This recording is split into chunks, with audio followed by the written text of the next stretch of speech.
Hello again, my dudes, welcome back to the channel. This is Kadima bringing you another Black Myth Wukong build video, this time for chapter 3 and for the final boss of chapter 3. If you have reached this area, you will identify where I am. I'm just right outside the boss area.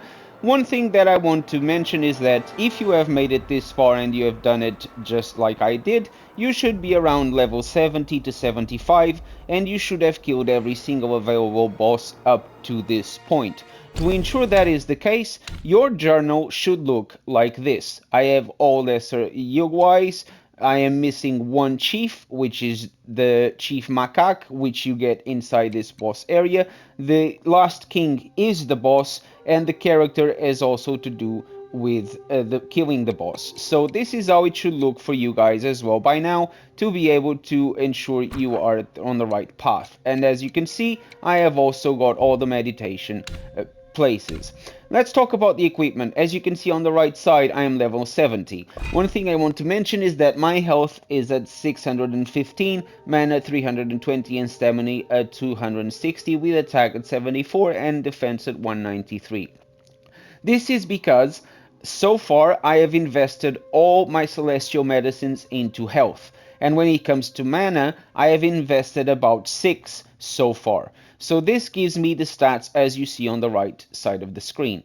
Let's talk about the equipment. I'm using the Kenjin staff. This staff has a unique effect of punishing. Downpour executes thunder damage to the enemy instead of area damage. And with this build, the punishing downpour, which is when you do the combo with a light attack, will do a nice set of thunder damage, as you are about to see in action. For the vessel, it doesn't really matter what you use for this boss fight. There isn't one that will give you a boost, so I chose to use the Wind Tamer. For the spirit, I recommend using the Wandering Wit, not only because it significantly increases defense. As you see, the moment I change to something else, I lose 30 defense, and I'll rather have this available, especially because this is a particularly long boss fight. Also, this spirit does a tremendous amount of damage when used. For the equipment itself, I recommend that you get yourselves the See No Evil headpiece. This makes triggering perfect dodges easier, and it gives you a nice value for defense as well. Also, the perfect dodges will be boosted and benefit your build with the sparks I currently am using. For the rest of the set, I'm using the long scale battle set, which with the chest you get the unique effect Vengeful Mirage will inflict Thunder Bane. Vengeful Mirage is what you get when you manage to get perfect dodges. So if you can get perfect dodges to trigger easier because of the See No Evil, you get Vengeful Mirage to trigger as well more Thunder Banes. When the enemies are under Thunder Bane, they take more damage. So everything comes together perfectly in harmony to give you the best and easiest possible time killing enemies, especially bosses. The Thunder Veins set bonus gives you massively reduced duration of shocked state on yourself, which doesn't really matter here because the boss doesn't really get you to shocked state that much, although it does do shock damage. So that will also benefit you for this particular boss fight as well. Also, it gives you moderate increased thunder damage because of all the stuff we are using and all the build is programmed with all the boons in place. You'll be often doing thunder damage. If you can do more thunder damage, the better it is. For the rest of the piece, as you know, I'm using the rest of the set and none of the other pieces have unique effects. You can at this stage increase at least these two pieces to gold if you want, or the chest to gold. I do not recommend you going legendary on any of this, because in the next chapter you'll get better equipment, and there's no point wasting your resources. For the curious, I'm using the Tiger Tally, which upon successful hits with light attack combos moderately increases attack for a short duration. We are constantly doing light attack combos, so we are constantly benefiting from this. The Matria's Orb land enough successful hits on the enemy to avoid the next fatal blow. This requires quite a lot of successful hits, but if you do it well enough, it's a nice thing to have. And also the gold spike plate, which considerably increases defense and deals damage to surrounding enemies upon taking hits. It doesn't do enormous amounts of damage back to the enemies, but it's also nice to have, especially because the considerable defense, as you can see, as soon as I change to something else, I lose 32 points in defense. So that is also a nice thing to have. For my gourd, I'm using the Medicine Master gourd, and I recommend you using that one as well. For the sparks, the investment I made and that I recommend you follow is having everything available on stamina invested in. For the martial arts, have everything except for the very last one. If you have enough sparks, invest in surging memento as well, because it will increase your attack. For the staff stances, there is no need to go with a particular stance. I prefer smash stance, so I'm using everything available for the smash stance. You can just choose and go with whatever other stance you prefer. For the rest of the focus points, to be able to have everything in place, I do recommend unlocking all of these on the left. These are very important, and they will give you health recovery, charging speed, increased damage with varied combos, stamina cost reduction, etc. For mysticism, I'm using immobilize, so everything I have is invested in immobilize. If you have a preference for ring of fire or spellbinder, just do the same there. For alteration, no investment whatsoever. I'm using cloud steep, but I could easily change to rock solid. The reason why I'm using cloud steep is that often I find it easier to simply change to the cloud step and just summon the other duplicates with the Pluck of Many. On Pluck of Many, invest everything you have. Transformation, nothing is required at these stages. And this is basically how your build should look at this stage. But now let's go for the boss fight, and you will see how easily this boss fight becomes when you set up your build like this. I wish I could have this as spoil free as much as possible. Unfortunately, there are not a lot of scenes that I can avoid. Now going for the immediate cast of Immobilize to get that damage going straight away, and then go with the Spirit to knock this guy's ass, and then go with the Transformation to get him on fire. Being able to burn the enemy is nice, because once they are on fire they take increased damage, and also because the attack that you get with the dodge heavy attack is very nice, does a lot of stun damage, and it also normally sets the enemies on fire. As you see, my attacks turned into thunder, and the thunder does increase the damage, and that's what makes me do a nice amount of damage to the boss without having to even break the sweat. As you can see, the boss is nearly done already at this stage, without me even having to use the Pluck of Many or wasting too much mana on spells. Be careful with these attacks. I'm finally going to heal. He's teleporting again, which can be a bit of a pain in the ass, because he just becomes... This attack that he's about to do does a tremendous amount of damage, so don't be funny, simply avoid it.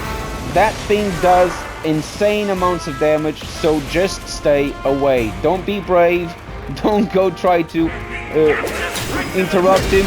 Just go with a varied combo at this stage. He does a nice amount of damage, and he does a lot of staggered damage. If you can get those perfect dodges, even better. As you can see, I managed to pull a couple there, and then I'm gonna go again with a varied combo, because it will interrupt him again, and then I go with it once again, but unfortunately he actually managed to dodge it. Just stay on the offensive, finish him off, and now this section of the boss fight is complete. As you can see, I have only used one gourd, and I still have pretty much all my mana available, as I have only used the Immobilize once. Unfortunately, I can't skip this cutscene. You'll have to watch it with me. But we are now going to fight the Macaque Chief inside the bag. It can be a bit of a painful fight. Lucky for us, the other boar guy is inside the sack already fighting the Macaque Chief, so it's a nice thing to have him around. He will heal you, and he will help you do some damage to the Macaque Chief. What I do recommend straight away is, if possible, use the Pluck of Many and just go forward with playing carefully and try to get those perfect dodges proccing. Don't be greedy and don't stay on permanently on the attack, because he is hard to interrupt. One thing you can use is heavy charged attacks or varied combos to stun him. As you can see, the fight is already taking place. I can finally skip. So let's go with this. Join me. Let's fight. Go with the cloud so I can use the Pluck of Many and then start getting that damage straight away. Get those varied combos and get that damage going as much as possible.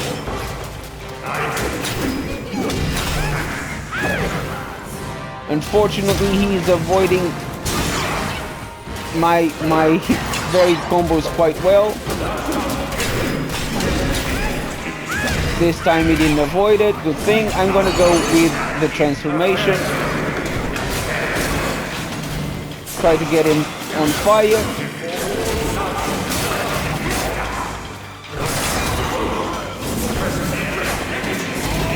Try to get him and his shadow simultaneously.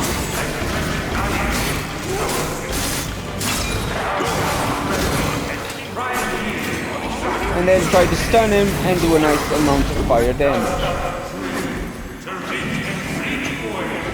One thing you can do is stun him by using the vessel. It will make him fall and interrupt his attacks.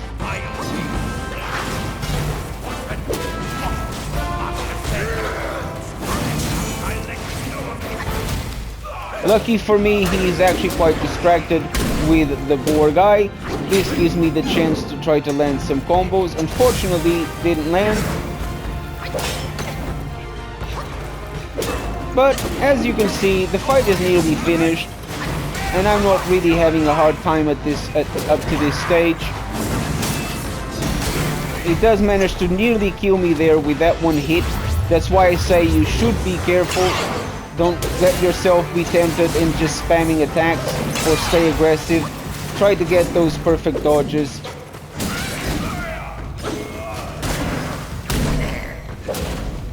Varied combo.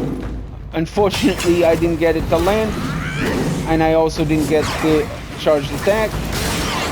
But lucky for me, I'm gonna get this with the headbutting Spirit Wit. There you go, this section is also complete. Unfortunately, we now have the other section that can be a bit of a pain in the ass, because you have to go through all the miniatures until you reach the final phase of this boss. You could easily just ignore these guys. If you want, you don't really have to kill them. You can just run forward. Unfortunately, I find that the using this macaque thing for this boss fight is a bit of a pain in the ass. Very slow, doesn't really move. But it is what it is. Nothing I can do about this. It's part of the boss fight. You have to deal with it yourselves.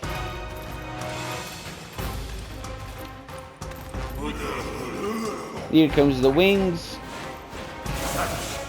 Now the sword goes fire first. And it now starts giving you area of effect attacks, which does help speed up the process a little bit.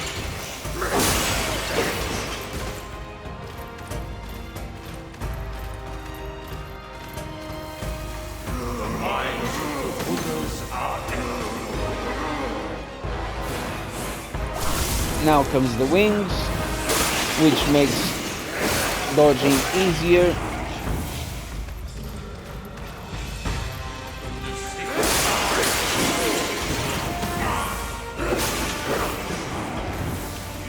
This section of the boss fight is actually a bit annoying, but if you do it right, you just have to attack these guys twice, and they will all just die like birds in the wind.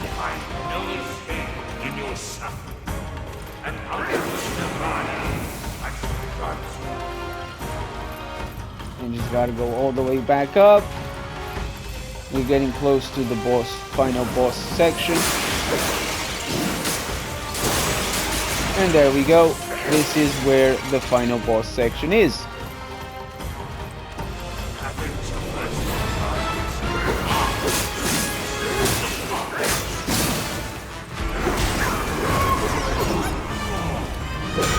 When he turns into gold, there's nothing you can do, so just stay away, charge your heavy attacks, stay away from that stuff. I unfortunately didn't manage to dodge it properly.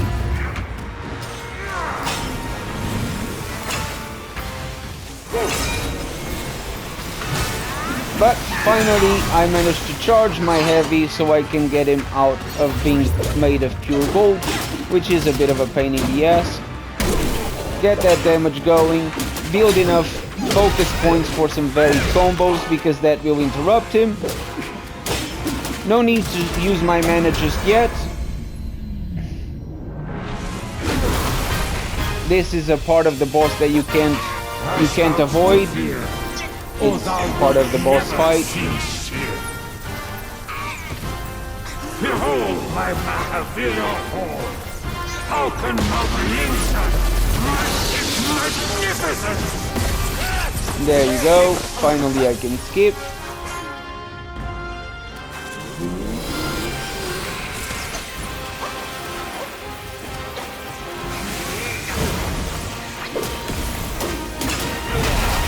Oh, I should have dodged that.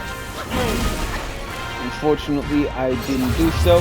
Time to call the Cloak of Many. Go with the Cloud Steep, get some damage going. Oh, he actually turned them against me. I forgot he does that, which is a bit of a pain.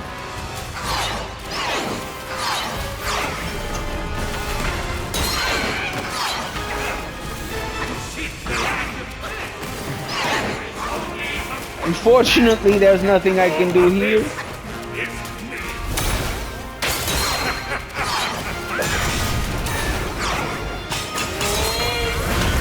Finally, I can use my heavy attack on him to break his stance. And finally, I can get to land some damage, because this guy can be very, very annoying. Now go with the transformation. Try to avoid some of these hits. And try to get him on fire as soon as possible. There you go. That does a nice chunk of damage and gets him burning.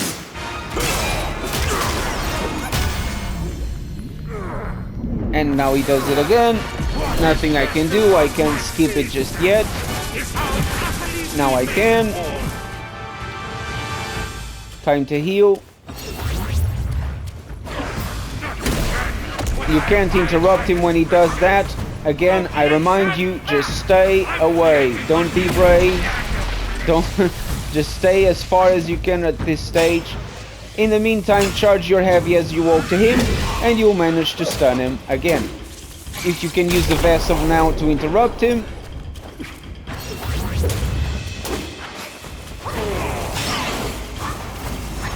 At this, when he does these attacks, really try to get those dodges, because it will help you avoid a tremendous amount of damage, and it will leave you close enough to do some counter damage. Time for a varied combo if I can. Unfortunately, he didn't allow me to finish it, and I nearly died there.